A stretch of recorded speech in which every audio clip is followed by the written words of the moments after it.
estaban sucediendo cosas y usted venía a Santa Cruz, le agradezco por el tiempo, sé que ha brindado una conferencia de prensa hace un momento.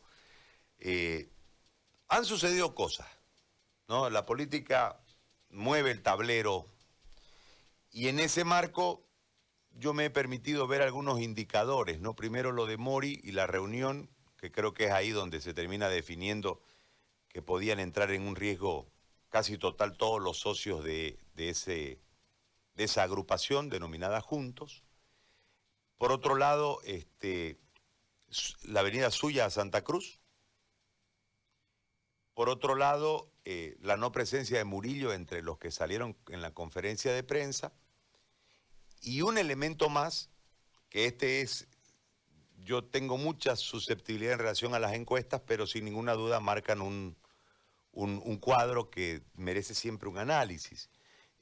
Veo un país dividido y polarizado. Occidente, Mesa polarizando con el MAS, contendiendo con el MAS, y en este lado una aparición después de la famosa gorrita que le genera un reposicionamiento, y creemos nosotros por lo que hemos visto en las calles, en Oriente un ascenso, que ahora con la ausencia de Yanine Áñez en el Beni, entiendo que también tendrá la posibilidad, en ese marco de crecimiento, Camacho de ir a buscar votos allí. En Pando es más complejo, porque ahí está el MAS primero, y ha habido mucho movimiento de gente en este último tiempo, lo que no nos genera desde este análisis vago y distante saber con certeza cuál será el comportamiento de ese electorado. Lo claro es que hay un movimiento. Antes del movimiento de ayer, de esta pieza, hay una serie de acusaciones contra usted, ¿no? Una que hace Mario Cronenberg en relación a una alusión de que el gobierno sería azul naranja, y en medio una declaración de Samuel Doria Medina donde lo saca a usted de un probable acuerdo con Camacho y el resto, incluidos ellos hasta ese momento con su candidata, y es como que lo quieren, como decimos aquí en Santa Cruz, enyuntar a usted con el MAS y en este otro lado los antimasistas. Más o menos es la maniobra que yo intenté observar, tal vez de forma errada. Ante todo este escenario, Carlos, ¿dónde está usted en este escenario? ¿Y cuál la percepción real de su equipo de campaña en Santa Cruz, donde yo le observaba la anterior vez, veía poco movimiento, he visto más movimiento en el último tiempo, pero está claro que en otras regiones del país el liderazgo de Mesa es importante, pero en Santa Cruz todavía es tenue y pareciera que Santa Cruz va a ser determinante, no sé, por ahí no determinante, pero muy influyente en el próximo escenario político nacional. Con todo esto lo quiero escuchar y le agradezco muchísimo la deferencia de hablar con nosotros. Muchas gracias, Gary, por la oportunidad. Yo te diría en principio que el concepto de análisis de ayer varía después de la decisión de la presidenta Áñez. La decisión de la presidenta de renunciar a su candidatura es una renuncia sin condiciones y eso me parece muy importante. Más allá de lo que opine o pueda decir alguno de los aliados que ella tenía hasta ayer y que eran candidatos y que hoy ya no son ni candidatos ni parte de ninguna estructura, esta definición es renuncio, no planteo negociaciones. Le digo a mi votante que escoja al candidato que mejores opciones tenga para ganarle al MAS y le pido a ese candidato que preserve aquellos elementos que he logrado en mi gobierno. Eso es básicamente el planteamiento de la presidenta Yanine Áñez, ex candidata, que marca un aspecto importante. Digamos que podrías, de acuerdo a las encuestas, asumir que estamos hablando de un porcentaje de entre un 7 y un 10% de votos. Espero que eso no represente ninguna acusación de que estoy anunciando una encuesta, porque se trata de información pública que todo el mundo puede tratar. Y en consecuencia, analizar primero de ese porcentaje total potencial, más o menos, que tenía la presidenta hasta el día de ayer, qué porcentaje corresponde al departamento del Beni y qué porcentaje corresponde al departamento de Santa Cruz. Esto es significativo, porque a diferencia de alguna otra candidatura, la de don Luis Fernando Camacho, por ejemplo, que está muy concentrada en el departamento de Santa Cruz, la votación de la presidenta estaba más distribuida. Y eso marca la posibilidad de que muchos votantes que pensaban en ella como opción van a trasladarse a Comunidad Ciudadana. En el escenario general diría yo que esto aclara el espacio, establece una menor cantidad de candidatos y una candidatura que estaba en tercero o en cuarto lugar con una intención de voto razonablemente importante contribuye a un escenario más abierto. Y en ese sentido nosotros creemos que Comunidad Ciudadana recogerá parte de ese voto en un sentido obvio. Nosotros somos la posibilidad real de enfrentar al movimiento al socialismo. Desde luego entiendo perfectamente, y entro a la otra parte de tu pregunta, la lógica de sectores que pretenden descalificarnos diciendo que estamos vinculados al MAS. Pero los hechos son muy contundentes, son muy claros.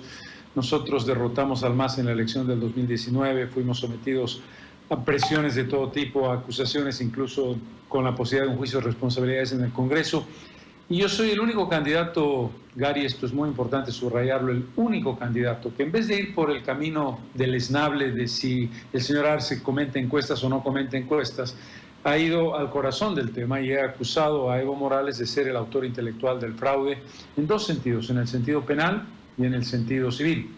En el sentido penal, la responsabilidad de un delito que tiene que ver con la autoría intelectual, que no se le puede achacar exclusivamente al viejo Tribunal Supremo Electoral, que era un brazo operativo, el ejecutor material del fraude. Y el otro es civil, el resarcimiento de daños de los más de 200 millones de bolivianos que se gastó en la anterior elección y que se tiraron al canasto de la basura con el gigantesco fraude que además nos generó esta crisis política. Por lo tanto, yo creo que el votante consciente se da perfecta cuenta de que la vinculación con el MAS carece del más mínimo fundamento. Ahora, se va en este marco va a repetirse, entiendo, aquella postura de la anterior campaña que tenía que ver con el único candidato de Oriente, el único cruceño, etcétera, ¿no? Que era otro candidato, era Ortiz, digamos, pero se intentó por ese lado. La postura en ese momento del no más lo hace ganar a usted la elección aquí, creemos nosotros, sin entrar en ninguna desvalorización del candidato, por favor, simplemente es una lectura.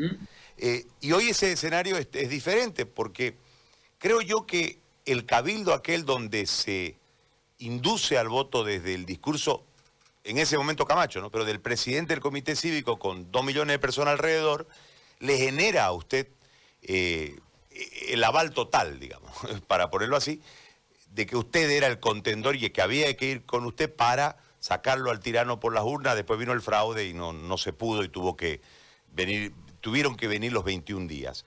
Hoy ese escenario tiene a esa figura, abandonando la lógica cívica, ya transformado en candidato, más esta lógica de que es el único candidato de Oriente. ¿Cómo se revierte esa cuestión? ¿O en realidad no hay mucha atención por el votante cruceño o el votante de Oriente? No, me parece que ampliarlo mucho. El votante del Beni y Santa Cruz, y hay que ir a buscar ese 31% que no sabe, no responde y está indeciso. Es decir, ¿cómo la plantea Mesa y su equipo de aquí para adelante, faltando un mes para la elección? Es muy importante la precisión geográfica que tú haces, Gary, que me gustaría ahondar un poco en ello. La idea de que tenemos una votación de Occidente y una votación de Oriente. El departamento de Pando no puede ser considerado Occidente, y en el departamento de Pando nosotros estamos compitiendo con Arce para derrotar a Arce, y allí los otros candidatos tienen mucho menos opciones. El departamento de Tarija no puede ser considerado Occidente, y nosotros estamos, yo creo que con la decisión de la presidenta Áñez, claramente para ganar ese departamento sin dificultades. Lo propio en el departamento de Potosí. Por lo tanto, y en el departamento de Chuquisaca, que tenemos una clara mayoría, tampoco es en estricto sentido Occidente, estamos hablando de la región de los valles. En consecuencia, nuestra votación es muy uniforme, y tú has hecho una precisión adecuada, salvo el departamento del Beni y el departamento de Pando, en el departamento del Beni, la presidenta tenía el primer lugar. Ese es un espacio que creo que nosotros podemos trabajar de manera importante. Y el departamento de Santa Cruz, que es el más complejo de todos, porque en el departamento de Santa Cruz había una fragmentación con un candidato, el candidato Luis Fernando Camacho, con un importante respaldo de voto, pero ahí nosotros estamos posicionando algo muy importante. Gustavo Pedraza, candidato a la vicepresidencia, es cruceño y es una figura relevante. Y algo que quiero destacar, y no por una cuestión de decisión personal solamente, sino por el hecho constitucional, algo que hay que tomar en consideración. La Constitución del 2009 modifica el papel del vicepresidente. Podemos debatir, yo creo que ha colocado al vicepresidente con un pie en el Ejecutivo y uno en el Legislativo, rompiendo un poco la lógica de la total independencia de poderes. Pero es lo que hay. Esa Constitución establece que el vicepresidente es cabeza de la Asamblea Legislativa y es parte integrante del Poder Ejecutivo y coadyuvante de la política del Poder Ejecutivo. Es decir, tiene muchísimo más poder que el que tuvo en ninguna otra constitución de la historia. Quizás la hicieron a imagen y semejanza de Álvaro García Linera, pero no importa, esa es la realidad. En consecuencia, la presencia cruceña en la candidatura de Comunidad Ciudadana es fundamental. Gustavo no es un candidato de adorno, tú lo sabes perfectamente, es un hombre con cualidades intelectuales, con una formación académica internacional de primer nivel, ha tenido una experiencia en la cooperación internacional, tiene experiencia propia en la actividad agrícola y en la actividad ganadera, y en consecuencia es una suma, es una suma de factores de peso propio y específico, y es cruceño. Por lo tanto, aquí tenemos dos candidaturas que tienen una importante presencia cruceña. La candidatura de Luis Fernando Camacho, sin ninguna duda, y nuestra candidatura por los detalles que te acabo de dar vinculados a la significación del cargo vicepresidencial y al peso específico individual de Gustavo como candidato nacido en Santa Cruz, que vive en Santa Cruz, que ha sido ministro de Estado y que tiene valores propios. Ahora, Carlos, y ese 31, yo soy malísimo para los números, por ahí soy impreciso, pero ese grupo de gente que dicen las encuestas no sabe, no responde o que en realidad gana la elección. Si gana la elección. ¿Cómo se lo trae? Porque yo escucho que hay mucha contaminación, ¿no? Que la gorra, que sos bueno, que sos malo, que te gastaste la plata, que una cosa o la otra, pero no hay una propuesta que en realidad debiese ser el elemento seductor para atraer, ¿no? El tema de la propuesta. Evidentemente tienen propuesta ustedes los candidatos, pero no están expuestas. Creo que el escenario nos lleva para un lado, para el otro, y no nos permite que ustedes desarrollen sus propuestas para que la gente sepa qué hay como contenido real de parte de una candidatura. Y ese 31% que no sabe, no responde o está indeciso, ¿podrá inclinarse? Ustedes tienen más estudios que nosotros en relación a los equipos de campaña trabajando y demás, y deben tener mucha más información. Si ese será el aparato seductor para atraer a esta gente a las diferentes candidaturas, y en ese escenario, ¿qué plantea Comunidad Ciudadana? Primero, Gary, tú lo has podido comprobar en las varias conversaciones que hemos sostenido contigo. Yo me cuido mucho de expresarme con respeto y con consideración a los otros candidatos, y cuando hago críticas sobre aspectos objetivos, en particular del gobierno o de lo que fue el MAS, que son las experiencias que tenemos de gestión. Y ese es un aspecto clave. Yo estoy contigo 100% que la descalificación personal, la acusación, pero tú no sé qué, pero tú estás haciendo esto, me parece que no contribuye en nada ni al esclarecimiento del escenario político, ni a la generación de un afecto y un apego por una determinada candidatura. Este es un primer punto en el que yo soy muy cuidadoso. Un segundo punto, el criterio de los indecisos es un criterio nacional, y tú lo has dicho muy bien.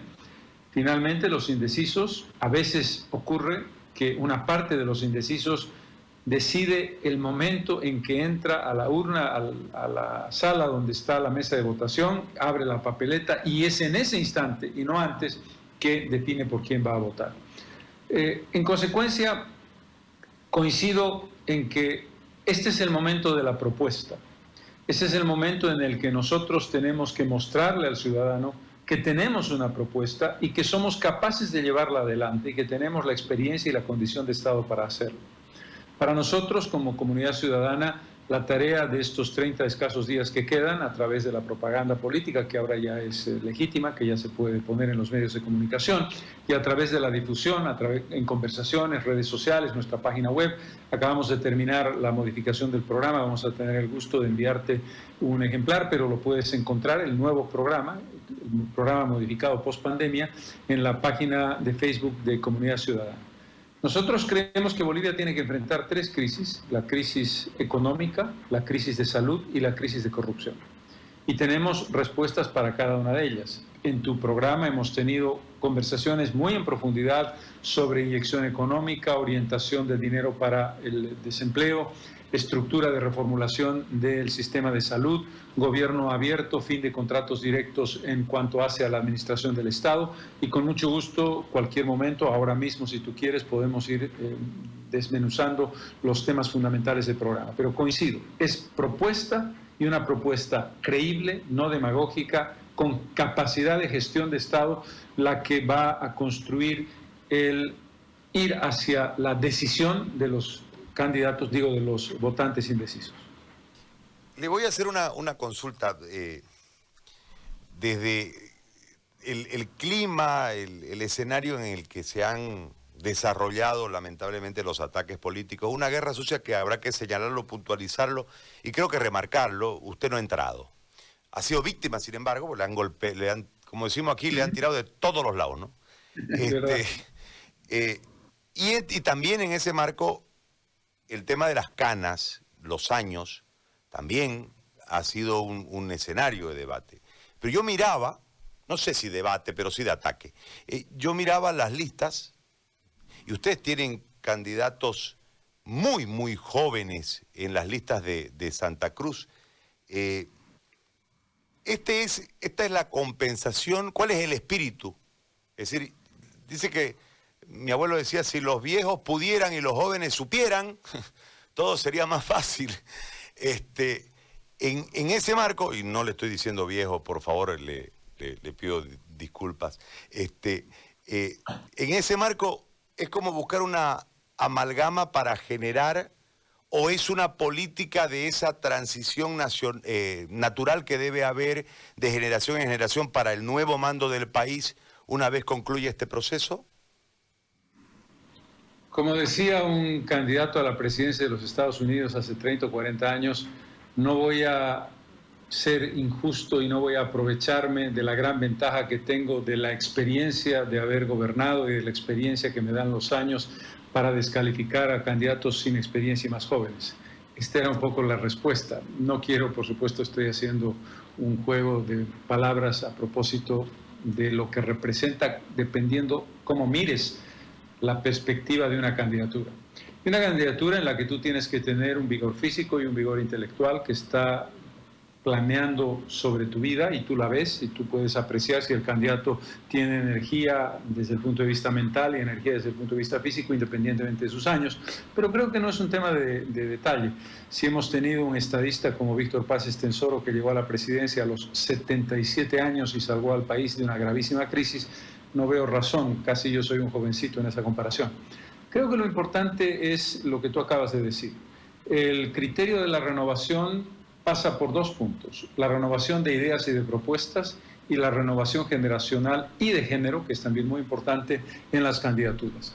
Si tú tienes, como nosotros, una candidata, para poner un ejemplo, Isandá Guillermo, del departamento de Santa Cruz, de origen guaraní, con 19 años recién cumplidos, y tenemos 10 candidatos que están por debajo de los 24 años y tenemos 90 candidatos que están por debajo de los 35, estamos dando una señal clara. La construcción de un gobierno es una estructura integral en la que tú tienes un liderazgo determinado, que es la conducción, que no quiere decir el mesianismo ni quiere decir el iluminado, quiere decir quien lidera un proyecto, pero tienes un equipo joven y un equipo renovado para acompañarte. Y me parece que ese es el escenario que uno puede encontrar en las candidaturas, no solamente en el departamento de Santa Cruz, sino en el conjunto del país. Ahora le pido una lectura de esta. Yo veo una transición de los partidos de militantes a los partidos de votantes. ¿En qué tránsito, en qué parte de ese tránsito estamos en este momento, en esta elección que ha sido, no sé, pues ya no podemos decir ni un parto porque va más de 9 meses de transición, ¿no? Entonces ha sido muy larga, con un proceso que se cae por el fraude, con la huida de un presidente, con la pandemia, con un montón de elementos que nos han hecho perdernos de la lectura real de lo que está sucediendo dentro del aparato político nacional. Ya no tenemos partidos con militancia, sino partidos de votantes y de actores en época de elección. Después no siguen, no ve uno la permanencia de las sedes, de las casas de campaña, ¿no? Antes veía uno, aquí es el comando del MNR, aquí es la casa de la Victoria del MIR, aquí. O sea, eso ha desaparecido. ¿En qué parte estamos de esa transformación? Es muy relevante lo que tú planteas, primero porque el proceso que inició el MAS en 2006, que se suponía que era la construcción de un nuevo sistema de partidos que sustituyera al sistema que se hundió desde el punto de vista partidario, no desde el punto de vista democrático antes del 2006, no se produjo. El MAS de entrada no tuvo, ni tiene, ni tendrá nunca una vocación genuinamente democrática. El MAS apostó siempre a la teoría de la revolución. Llegamos para cambiar el país y quedarnos, llegamos para apoltronarnos en el poder y llegaron para gobernar mal, para la corrupción, para el despilfarro, pero sobre todo, en lo que estamos hablando, para construir la hegemonía de partido único. A Morales y al MAS no le interesó nunca una vinculación de diálogo, ni una apertura de espacios, ni vasos comunicantes, que es lo mínimo en democracia, entre oficialismo y oposición. Independientemente de que el MAS tuviera un tamaño muy grande y la oposición un tamaño muy pequeño, tenía que plantearse un mínimo de voluntad y vocación política que no existió. Por lo tanto, hemos perdido 14 años en muchas cosas, pero hemos perdido 14 años en la construcción de un nuevo sistema de partidos. Ahora estamos en ese trance, en el trance de la construcción de un sistema de partidos y de un sistema democrático plural, no de hegemonía de un solo partido que nos ha mal acostumbrado y que además genera la concentración del poder y la concentración de la corrupción. Yo creo, nosotros estamos intentando hacerlo en Comunidad Ciudadana, la estructura de un partido horizontal de redes en la que la ideología, el adoctrinamiento, el sentido dogmático de los viejos partidos de origen leninista se sustituya por las causas. Es decir, tú te adhieres a Comunidad Ciudadana porque tienes una sensibilidad medioambiental o una sensibilidad animalista o una sensibilidad por el cambio de modelo productivo o una sensibilidad por la construcción de una causa de género y de igualdad. No es ya el contexto de un discurso. Y creo que ese es un elemento importante. No es una tarea fácil, llevamos 2 años en este camino electoral, lo que te plantea un gran desafío, Gary. Tú tienes que llevar adelante la construcción de una estructura política y simultáneamente una estructura electoral. Y a veces la estructura organizativa tiene que estar al 100% destinada al proceso electoral más que a la propia organización interna.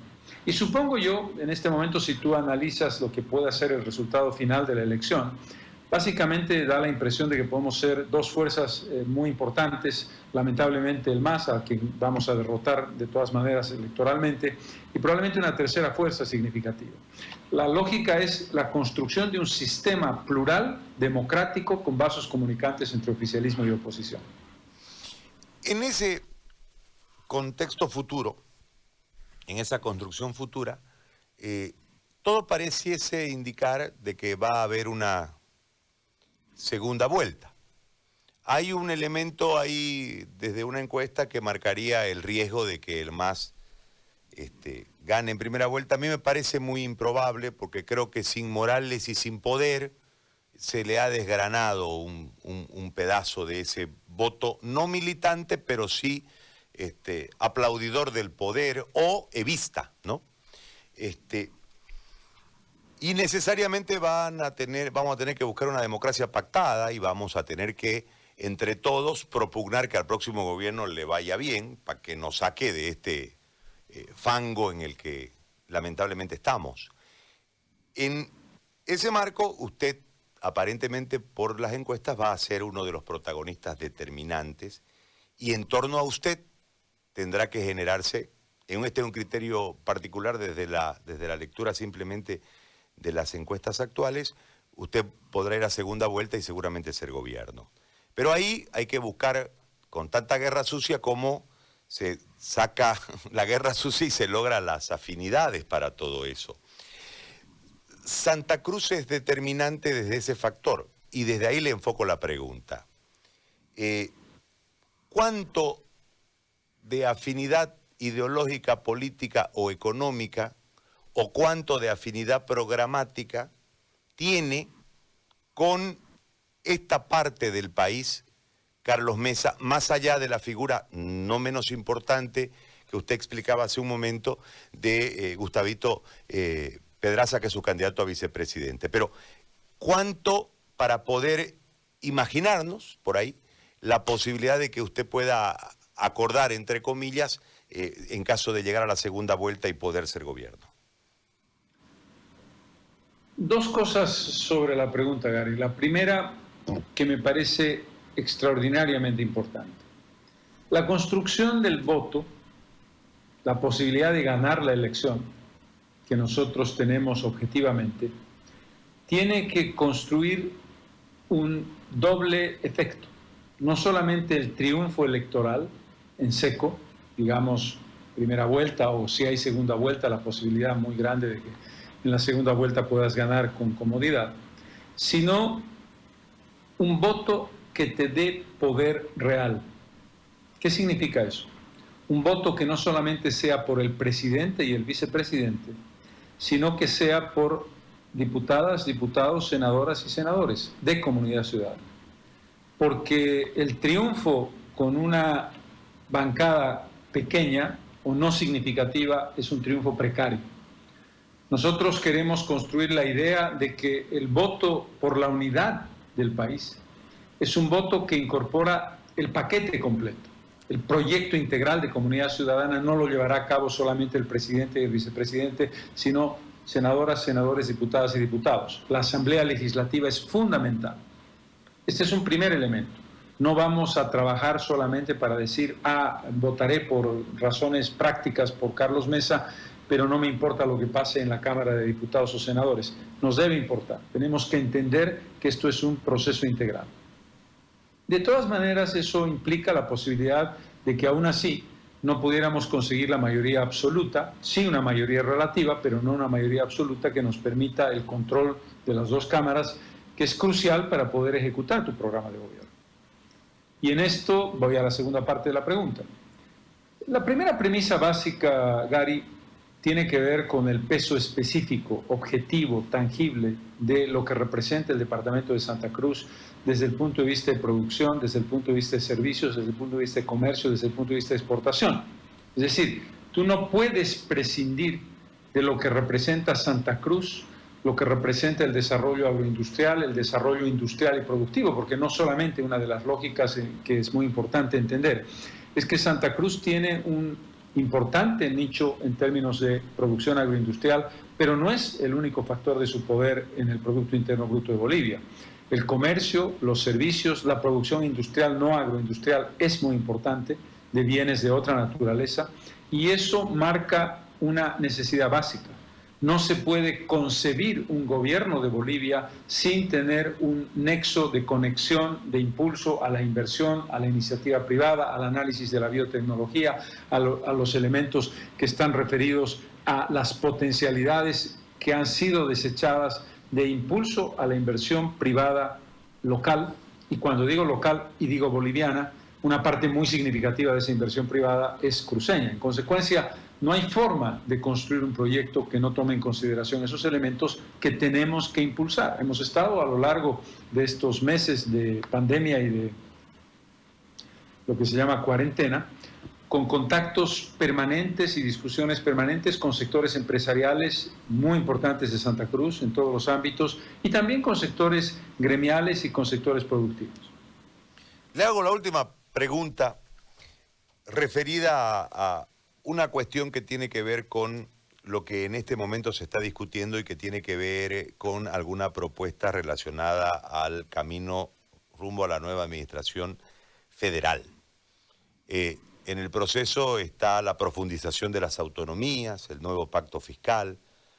En realidad, en Santa Cruz se entiende de que todos los esfuerzos los hacemos solos y el Estado no nos da, el Estado nos quita. En Santa Cruz se entiende de que no hay una protección, sino una serie de obstaculizaciones al que emprende, y aquí emprenden harto. Entonces, en ese marco hay como un distanciamiento casi permanente con el Estado central que se lo ve como enemigo. A ese marco hay que sumarle nuestro crecimiento, ¿no? Aquí hay gente de todo el país, es muy sui generis ahora la ciudad y el departamento en su conjunto, ¿no? Viene gente de todo el país anualmente y esto genera un problema porque como el censo no se respetó y los intercensales de Goni tampoco se han puesto en marcha, tenemos un problema, la plata no nos alcanza para todos y eso es un tema a tratar con el próximo gobierno como reivindicación regional, como en la búsqueda de que el boliviano valga estando aquí, venga de donde venga y esa plata pueda ser utilizada en su beneficio. En todo este marco, ya voy a lo programático, ¿qué plantea Carlos Mesa? ¿Debemos profundizar las autonomías? ¿Debemos hacer un nuevo pacto fiscal? ¿Debemos generar un censo creíble, ajustar los intercensales? ¿Cómo debemos hacerlo y qué debemos hacer? Primero, Gary, permíteme que te diga, si esa es la visión del departamento de Santa Cruz, que es el departamento más poderoso, locomotora de Bolivia, con un liderazgo empresarial, con una demografía en crecimiento permanente, con una atracción espectacular de población de todo el país, ¿te imaginas lo que dice Oruro o Potosí o Pando o Chuquisaca del centralismo? Esto para tener una perspectiva, es decir, departamentos con extraordinarios y gigantescos problemas de marginalidad, de estar fuera del eje troncal, se sienten totalmente abandonados. Lo que te quiero decir es, la visión sobre el centralismo es una visión nacional y los departamentos más pobres y más deprimidos están realmente desesperados por una situación que en ese contexto no responde a sus expectativas y a sus deseos. Primera conclusión. Uno de los grandes dramas y uno de los grandes males de los 14 años del masismo fue el hipercentralismo. Evo Morales jamás creyó en las autonomías. Aceptó las autonomías porque no le quedó otro remedio, porque la presión del liderazgo cruceño era demasiado poderosa y eso obligó al referéndum autonómico, a 2 referéndums autonómicos. Primero hubo 4 y después 5, 4 departamentos que sí y 5 que no. Y después, obviamente, esa locura no podía mantenerse y se estableció nominalmente un país de autonomías. Pero Morales fue centralista, secante, no le importó para nada el papel mojado de la Constitución, que tiene un título específico destinado a la autonomía, y por lo tanto no hemos vivido la autonomía. Primer concepto. Un debate sobre el federalismo me parece perfectamente legítimo. Yo no tengo ningún problema en que se debata. Yo tengo la impresión de que las diferencias entre autonomía y federalismo son mínimas y que el problema no está en que la autonomía funcione o no, es que no hemos tenido autonomías, es que el gobierno no ha cedido las potestades a las autonomías y es que los estatutos autonómicos han estado muy restringidos.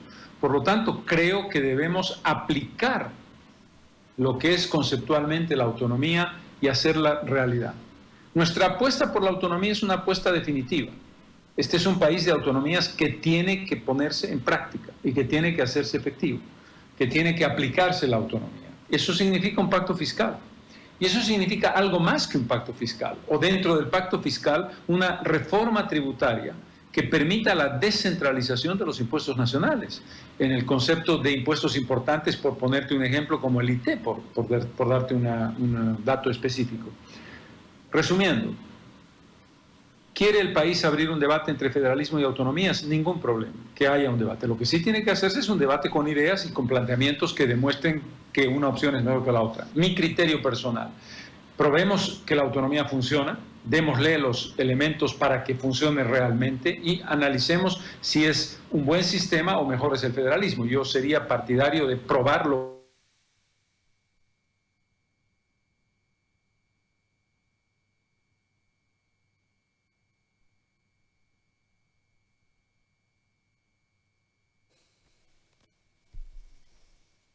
Gobernadores. La elección del 18 de diciembre del 2005 tuvo que ver con la decisión que tomamos nosotros de que se hiciera una votación directa por prefectos. Este es un compromiso que no es retórico, es un compromiso real, compromiso con las autonomías sin ninguna duda.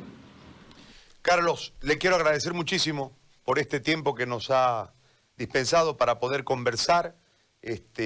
Ojalá más allá podamos tener la posibilidad de seguir conversando. Entiendo que al apretarse el calendario rumbo a la elección, sin ninguna duda hay un marco que restringe los tiempos. Por eso le agradezco muchísimo por este momento que hemos podido conversar y ojalá podamos seguir haciéndolo hasta antes de la campaña y antes de la votación, perdón, en medio de la campaña, que ahora se va a intensificar, ¿no? Y ahora, como decimos nosotros, van a tener que, talón, planta, punta, buscar el voto. Le agradezco mucho. No, por el contrario, Gary, siempre es un gusto conversar contigo. Muchísimas gracias por la oportunidad. Un gusto además hacerlo desde Santa Cruz. Estuvimos esta mañana en una conferencia de prensa. Hemos estado ya con gente en las calles, conectándonos, guardando siempre los elementos que nosotros sí vamos a respetar, pase lo que pase, de las prohibiciones del Tribunal Electoral, de no caravanas, no concentraciones, no manifestaciones. No ocurre con todos los partidos políticos, pero nosotros vamos a respetar esos criterios. Muchísimas gracias. Gracias, muy amable. Bueno, Carlos Mesa ha conversado con nosotros. Era importante su posición, ¿no?, en torno a todo el tablero que se movió